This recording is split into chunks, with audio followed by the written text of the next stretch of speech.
Hello po mga kababayan, si Dante Maravillas. Si Sara Duterte sabi sa ating gobyerno, kumilos na kayo. Ano? BP Sara urges government to intensify price monitoring of fuel, basic commodities. Kumilos na kayo. Ito ang panawagan ni BP Sara Duterte sa iba't ibang ahensya kasabay sa ng pagtataas ng presyo ng langis dulot ng gulo sa Middle East. Kung magkapag-utos, akala mo ba may ginagawa siya? Sige man lang mga kababayan ng papresko para dumipin siya sa impeachment cases na final laban sa kanya. Yun man lang at manira sa ating Pangulo. Dinamay si Lisa Marcos. Dati naman anyang galit. May misent niya sa akin. Yan sabi ni Sara Duterte. Puro paninira at propaganda. At akala mo may ginagawa, mga kababayan kung makautos, feeling presidente. Inauna na yung ating Pangulong Bongbong Marcos na kumilos. Gusto lang niyang makisakay mga kababayan para isipin na may ginagawa din siya. O ito yung scripted na mensahe ni Sara Duterte as if may ginagawa din siya. Mga kababayan, Assalamualaikum warahmatullahi wabarakatuh. Madayaw, umayo adlaw kaninyong tanan. Magandang Puro araw reading? sa inyo lahat. Marami sa atin ang nag-aalala. Patuloy ang pagtaas ng presyo ng mga pangunahing bilihin at kasabay ng pagtaas ng presyo ng langis, mas matindi ang magiging hirap. Binibilang ng mga magulang ang bawat piso. Ayusin ang pagbasa, At Sara, marami ha? sa atin ang nag-aalala sa susunod na mangyayari. Nais kong ipaalam sa inyo, hindi kayo nag-iisa. Tayong lahat ay dadaan sa paghihirap na ito. Mararamdaman natin lahat ang bigat ng pagtaas ng presyo, lalo na ng pagkain. Ngunit meron pa tayong magagawa bilang mamamayan at isang komunidad. At lalong merong kailangang gawin ang pamahalaan. Para sa ating mga lokal na pamahalaan, marami sa mga non-essential na mga aktibidad na gumagamit ng langis ang pwedeng ipagbawal muna, tulad ng parada sa festival. Bumuo ng komite para bantayan ang presyo ng bigas, mantika, pamasahe at iba pang pangunahing bilihin na apektado ng langis at bigyan ng maagang abiso ang mga mamimili at negosyante sa pagtaas ng presyo. Magbahagi ng impormasyon sa pagbabago ng presyo at turuan ng pamilya ng praktikal na hakbang sa pagtitipid, tulad ng pagbawas ng paggamit ng sasakyan at kuryente. Palakasin ang suporta sa lokal na magsasaka at maliliit na supplier upang mabawasan umasa sa imported na produkto para makapagbigay ito ng buffer sa biglaang pagtaas ng presyo. Magpalabas ng mga orders sa pagtitipid sa LGU na susundin ng lahat ng opisina kasama na ng barangay. Bilang individual na mamamayan, ang mga sumusunod ay iilan lamang sa mga pwedeng gawin na makakatulong sa ating pamilya. Bigyang prioridad ang pangunahing bilihin at planuhin ang budget ng pamilya. Bumili muna sa lokal na produkto upang palakasin ang lokal na ekonomiya at mabawasan ang epekto ng pagtaas ng langis. Bawasan ang hindi kailangang paggamit ng enerhiya tulad ng pag-carpooling, bisikleta at Sinabi na yan ayusin ng ang ating schedule Pangulo ng lakad last week upang pa. mabawasan ang madalas na pagbiyahe. Kapi-kapi ka lang. Ang responsibilidad mo Gaya-gaya. na protektahan ang mga mamimili ay higit pa sa ating mga tao o komunidad. Sa mga ahensya ng gobyerno na may tungkulin dito, kumilos na kayo. Kailangan bantayan ang presyo ng langis at epekto nito sa pangunahing bilihin at transportasyon. Magbigay ng maagang babala at magbigay ng paliwanag para sa mga mamamayan. Ipatupad ang mahigpit na hakbang laban sa hoarding at labis na taas presyo. Gawing regular ang inspeksyon at isarado ang mga lalabag na negosyante. Magbigay ng pansamantalang subsidiyo o price caps sa produktong pagkain at isaalang-alang ang targeted cash transfers sa low-income na pamilya. Magbigay ng advisory sa fuel-efficient na distribution ng pagkain at insentibo sa pampublikong transportasyon. Makakahanap tayo ng paraan upang mapagaan ang ating pasanin sa pamamagitan ng pagtutulungan sa komunidad, pagtangkilik sa lokal na produkto, at pagiging maingat sa ating paggastos at paggamit ng enerhiya. Kasabay nito, asahan natin ang aksyon ng gobyerno na protektahan ang bawat pamilyang Pilipino at tiyakin ang patas at matatag na pamilihan. Malalagpasan natin ang pagsubok na ito tulad ng nalagpasan natin ang pandemya. Higit sa lahat, huwag tayo mag-isip na gumawa ng masama sa sarili man o sa ating kapwa-tao. Mamuhay tayo ng marangal at may dignidad kahit tayo ay dumadaan sa kahirapan. Syukran. Ayan ang syukran ni Sara Duterte. Huwag daw mag-isip at gumawa ng masama. Di ba kayo po ang nag-iisip ng masama at gumawa ng masama sa ating Pangulo? Yung pagbabanta po ninyo, kaya nga kayo pinailan ng impeachment case. Yung mensahe nyo ng pangultimong linya po, para yun sa inyo. Yung ini-imagine mo na pugutan ng ulo yung ating Pangulo at ipaw kayong bangkay ng tatay ng ating Pangulo. O di ba masama yun?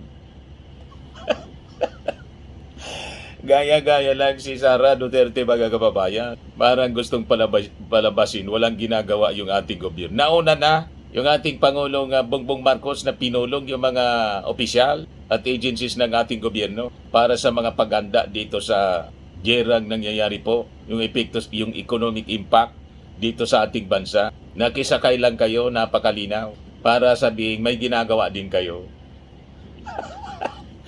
Di ba po? Yan o. 4 days ago, tingnan pinangunahan ng Pangulong Bongbong Marcos ang special cabinet meeting sa Malacanang nitong Marso 3 upang talakayin ang lumalalang sitwasyon sa gitnang silangan, kabilang ang kalagayan at repatriation ng mga Pilipino, gayon din ang epekto nito sa supply ng presyo ng langis, inflation at katatagan ng ekonomiya ng bansa. Yan o, nakikisakay lang mga kababayan si Sara Duterte. Ayan ang full cabinet meeting. Ano ba? Yan ang ating presidente. Yan, sabi niya noong 3 days ago, Philippines sufficient supply of oil, anya. O, ito yung pagbabalik ng mga ligtas na nakauwi sa bansa. Yung mga 299 Filipino mula sa Middle East dumating sa NAIA Terminal 3. Hindi po nagpapabaya, mga kababayan, ng ating gobyerno. Yan. Ito naman yung trabaho at negosyo para yung mga na-displace na mga Filipino, may trabaho, may negosyo. O ito, sabi dito, President Ferdinand Marcos Jr. spoke with His Highness Sheikh Mohammed bin Zayed Al Nahyan, President of the United Arab Emirates, expressing solidarity with the UAE and confidence in continued efforts to ensure the safety of all residents, including nearly 1 million Filipinos in the United Arab Emirates. Walang tigil sa pagtatrabaho. Aktual na aksyon, hindi yung basta't mga panawagan lang, mga press release at binabasang script. Walang konkretong aksyon, mga kababayan. Sili ang panawagan sa kung kanino-kanino, kung sino-sino, mga agency sa gobyerno. Immobilize mo yung opisina po ninyo. Office of the Vice President, di ba may budget kayong malaki rin?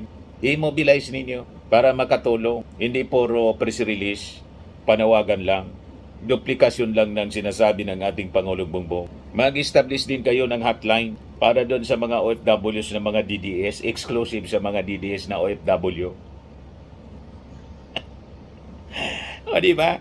Ito, yung mga plano na in place, mga kababayan ng ating gobyerno, memorandum circular o mga utos na pala to. number 114 series of 2026 government agencies and instrumentalities to strictly adopt energy conservation protocols. Issued March 6 kahapon. O ngayon pa lang nagmensahe si Sara. Mayroon na energy conservation protocols. President Marcos directs all government agencies and instrumentalities to strictly adopt energy conservation and efficiency protocols. Hindi kailangan yung mga sinasabi ninyo. Kinopya lang itong utos ng ating Pangulo para masabing mayroon din siya na utos. O di ba? Nauna na ang ating Pangulo. Hindi panawagan kundi utos mismo. May executive order. Bakit hindi mo i-mobilize yung Office of the Vice President? Mag-hotline kayo dyan. Establish ng hotline para doon sa mga DDS na mga OFWs na galit sa ating gobyerno. Yun ang tulungan ninyo. Ayan Accelerate GEMP, full implementation of the Government Energy Management Program under Administrative Order 15 and Republic Act 11-285. Ayan Office Energy Standards. Limit official travel. Mayroon ng kautusan. Agencies should minimize official travel and prioritize online coordination where feasible. Kinopya lang ni Sara. Fleet and fuel efficiency, improve vehicle use and fuel efficiency in government operations. Ayan Section 5, the target, all government agencies and instrumentalities shall reduce their actual electricity and fuel consumption. Pagtitipid, tulad ng sinasabi ni Sara. Nauna na. Ayan pa, 4-day on-site work arrangement. I-implement March 9, compressed work week or designated common work from home day, effectivity March 9. May utos na. Anong ibig sabihin daw nito?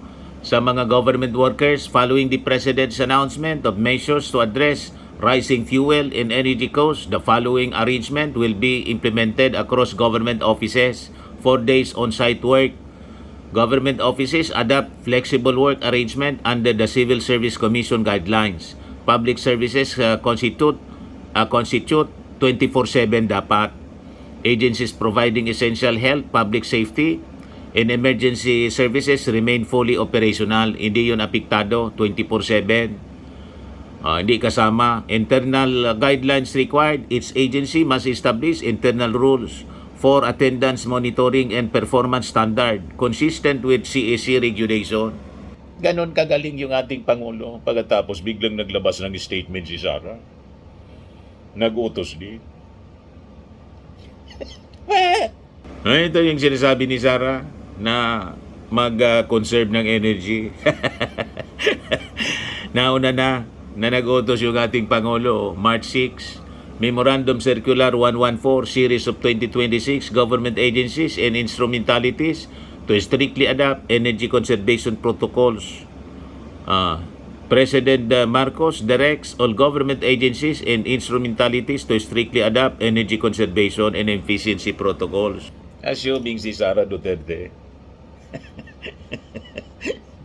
Ngayon, pakinggan natin yung mensahe ng ating Pangulo. Ayan Mga kababayan, ang Pilipinas at ang buong mundo ay kasalukuyang nakakaranas ng epekto ng giyera sa gitnang silangan. Kapag may kaguluhan sa rehiyong iyon, gumagalaw ang presyo ng langis, gumagalaw ang presyo ng kuryente, gumagalaw ang presyo ng lahat ng bilihin.